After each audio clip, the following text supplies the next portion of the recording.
Solve the system. Okay, so here's what I observe. I have two equations in slope-intercept form, like this y equals this, and this y equals this. And what I realize is, oh, these are the same y's. So like, let's say this y is 10, then this y is 10. That means this is equal to 10, and this is equal to 10. Oh, what if this is 15? Then this is 15, and this is 15, and this is 15, and this is 15. But what I see is that these two expressions must be equal to each other if they're both equal to y. So I'm going to write 2x plus 11 equals negative 3x minus 14. And then it's time to solve, and I realize, oh, I have x's on both sides, so can't have that. Got to move all the x's to one side first. And then I'm solving for x, and I know this says solve the system, so we know that once I solve for x, I'm not done yet. I'm still going to have to solve for y.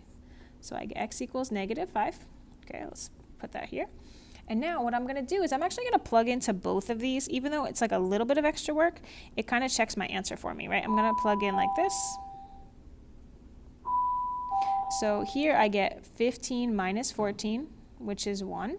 And here I get negative 10 plus 11, which is the same as 11 minus 10, which is also 1. So I'm feeling confident because I got it both times. My y value is 1. Is 4, negative 5 a solution to this system of equations? Okay, so I have to remember this is my x, this is my y, and I'm just checking answers here, right? So I'm plugging in and I'm seeing, if I plug this, look, this is y equals 3x minus 17. I want to see, does that work? Is this an equation that's true? 3 times 4 is 12, minus 17. I get negative 5 equals negative 5. So it works, right? So that is a solution to this first equation. But in order for it to be a solution to the system, it has to work for both. So let's try 2x minus 3y equals 10. So for x, I'm plugging in 4, and for y, I'm plugging in negative 5. Let's do it. 2 times 4 is 8. Negative 3 times negative 5 is positive 15. 8 plus 15 is not 10. Uh-oh. Okay, so look, it works for this equation, but not for this one. So the answer is no. This is not a solution to the system. It's only a solution to one of the equations, not both.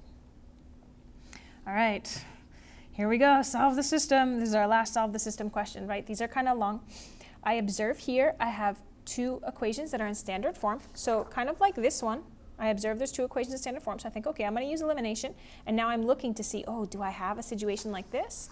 And I look and I see, oh, no, those aren't going to cancel. Oh, those aren't going to cancel either. So I have to create that situation for myself. So I have two choices. I can focus on the x's. And I think to myself, okay, 3 times 5 is 15.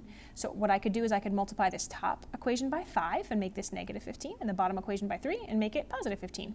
Okay, or I could focus on the y's, and I could multiply, I say, okay, 2 times 3 is 6. I could multiply the top equation by negative 3 and make this negative 6, and the bottom equation by positive 2 and make this positive 6, right?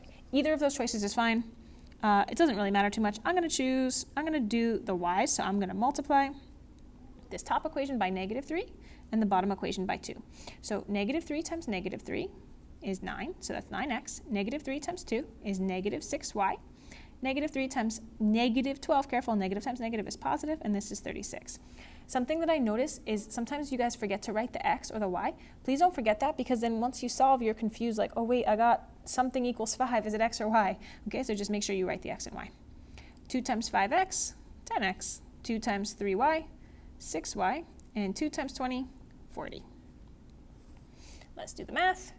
These cancel. I get 19x equals 76.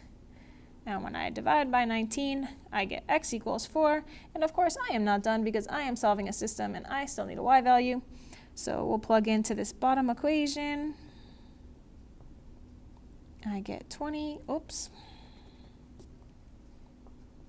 plus 3y equals 20. I'm looking to get y by itself, so I'm going to subtract 20 from both sides, and I get 3y equals 0. Ooh, when I divide by 3 on both sides, right, that's technically what I'm doing, I get y equals 0. And you can kind of go back and check it, right? Just make sure that works in the top equation. Negative 3 times 4 is negative 12 plus 0. Oh, yep, looks good. Okay, so that's my answer.